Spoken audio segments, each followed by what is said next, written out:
Le CDLMDLA, le couloir de la mort de l'amour. Les couloirs de la mort ne sont souvent que de simples couloirs, ternes, où le regard n'accroche pas, ni sur un paysage bucolique, ni sur une nature morte, même pas une croûte quelconque d'un peintre obscur du XIXe. Il peut y avoir toute une série de portes, de plaintes, d'interrupteurs, pas de quoi évader notre esprit, sauf si on considère la série de portes comme des issues de secours, des portes donnant sur des rêves, mais on a des doutes. On est presque sûr qu'elles ouvrent sur des pièces grises, des bureaux d'agents administratifs et pourquoi pas des placards à balai ou pire, des salles de torture. Certains couloirs ont des barreaux aux fenêtres quand il y a des fenêtres, ce qu'il y a certainement de moins sûr dans un couloir de la mort. De ces fenêtres, nous pourrions entreapercevoir les murs gris de la cour, des miradors, des barbelés et des hommes peut-être, aussi gris que les murs, et sûrement un ciel gris, et les chiens avec la langue qui pendent, qui attendent un mot de leur maître, pour s'élancer contre un qui n'en puisse plus et qui se met à courir, à vouloir escalader ces murs, s'accrocher aux barbelés, alors là oui, les chiens se précipiteraient et en feraient leur affaire. De ces fenêtres, on pourrait au loin apercevoir un arbre, un brin d'herbe, un oiseau, un semblant de vie. On ne préfère peut-être pas voir ce que nous ne verrons plus. La lumière des couloirs de la mort vient souvent des néons froides. On se prépare à mourir, faut dire. Alors habituons notre corps petit à petit au froid, au vide, au rien. Rien de feutré et de doux dans ces couloirs, rien à voir avec des couloirs de lieux de soins palliatifs. Personne pour tenir la main au moment fatal. Aujourd'hui, je grimpe les marches du tribunal de grande instance. Il pleut. J'ai acheté un parapluie rose, moi qui n'aimais pas les parapluies. Je voulais rompre la grisaille. J'aime cette idée de moi avec un parapluie rose. Je monte les marches, ferme le parapluie, le secoue. J'entre par cette grande porte qu'on a voulu imposante, comme les marches, comme l'édifice, sûrement pour nous faire sentir qu'on n'est pas grand-chose, que nous sommes comme des miettes. Je suis stoppée par un portique de sécurité et de vigile. Ouverture de sac. C'est à moi de l'ouvrir, le sac. Je soulève le carnet de notes pro, le carnet de notes perso, l'agenda, le portefeuille, les clés. Mais ils s'en fichent de ma vie, à peine ils regardent. Je laisse mon parapluie rose dans un coin et je monte le grand escalier. Il est déjà là, en costume. Il prend soin de lui maintenant qu'il est loin de moi. Il a un masque médical devant la bouche. Je me demande ce qu'il a encore inventé. Je lui demande « Ça va ? Qu'est-ce que tu as ?» On est debout, là, gênés l'un par l'autre. On met 5 minutes à débiter des mots normaux, à retrouver nos voix habituées depuis si longtemps l'une à l'autre. Les regards sont soutenus ou se perdent au loin. Vite, on se retrouve à court et viennent les mots qui coupent, déchirent, cassent, foillent dans le ventre. On se met de travers. On savait que ce serait difficile ce moment-là. Il dit qu'il n'est plus en colère contre moi. Non, il ne l'est plus.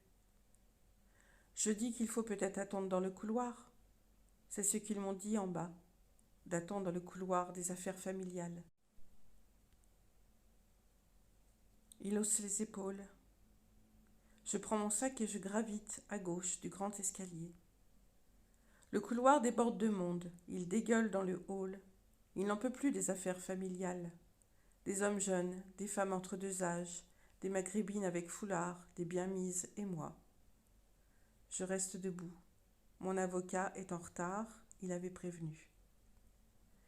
Le couloir est long d'une dizaine de mètres, des murs sombres sans accroche, des sièges le long d'un des murs. Au fond, on est aveuglé par la lumière blanche du dehors. Une grande lumière au bout. Dès le premier jour, lorsque je lui ai dit que je voulais partir, j'ai regardé le ciel lourd d'orage au dehors, et j'ai su que je plongeais alors dans un long tunnel, comme ce que je voyais des nuages sombres, de l'orage et de l'éclaircie là-bas, à l'horizon. Je me suis persuadée d'aller coûte que coûte vers cette lumière. Il n'y avait pas de retour en arrière possible. Il arrive avec son avocat, noir, elle est noire avec une robe noire, et le col en dentelle est encore plus blanc dans tout ce noir. Elle a compris que c'était moi l'autre. Elle ne me regarde surtout pas, mais il me présente, alors elle me serre la main, brièvement. Elle ne veut aucun contact. Je suis aujourd'hui celle à abattre. En revenant vers moi, il me dit « Ce n'est qu'un jeu. Ce qui va se dire là, ce n'est qu'un jeu. Moi, ce qui m'importe, c'est ce qu'on ne se dit pas. Que je ne lise plus tes textes, que je ne partage plus avec toi. Tu n'es pas obligé. Quoi, ce jeu ?»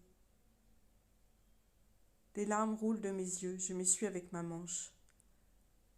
Je suis heureux que tu pleures, je croyais que tu étais un cœur sec. J'hausse les épaules, je vais m'asseoir.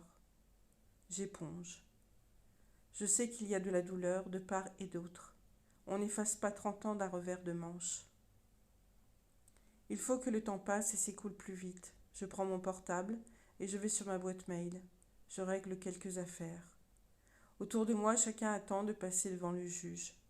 Les avocats arrivent et toujours commencent par dire bonjour et un mot à leurs clients. Tout de suite après, ils rejoignent leurs collègues et parlent des études du fils de l'un, la procédure de telle affaire leur posant un souci. Ils s'insurgent contre la juge qui prend le temps de voir chacune des parties. Toujours elle prend le temps. J'attends comme tout le monde, et nous sommes tous obligés d'attendre patiemment. Pourtant, je trouve ça bien que cette juge prenne le temps avec chacun, qu'elle ne fasse pas ça par-dessus la jambe. On est dans un couloir de tristesse, d'amertume, de rancœur. Pourtant, il y a eu des rencontres, des passions, des attentes, des promesses, des années, des enfants, des pleurs, des rires, du sexe, parfois de la violence, des mensonges, de la colère. Nous sommes dans le couloir où des vies se déposent, le couloir de la mort de l'amour. Celui qui attaque passe d'abord, seul avec le juge. Il entre. Je suis calme. Je n'ai rien à cacher. Je me sens droite à l'intérieur. Vient mon tour. Une table de 15 mètres, une table de réception pour un repas frugal. Elle me pose des questions, les enfants, la voiture, les maisons. Je réponds. Je n'ai pas de bâton pour me battre. Oui, je suis partie, parce que j'étais arrivée en dessous du niveau 0. Tout le monde entre, les 2 avocats en robe de service et lui.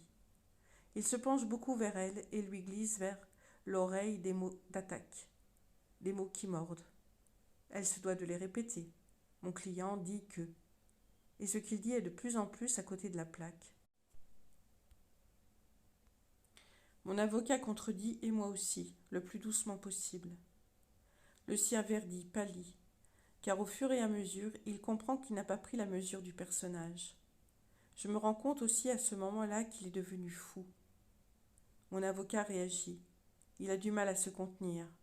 Après quelques invectives de part et d'autre, je réalise que je suis restée en retrait. Je sors une phrase qui tranche, et la juge rebondit pour mettre le point final. À la sortie, mon avocat me prend à part et je n'aurai pas de dernier regard pour ce couloir. Il me dit seulement « Eh bien, je comprends que… » J'ai envie de rire, d'un rire salvateur. Je descends l'escalier, je reprends mon parapluie rose. Il ne pleut plus.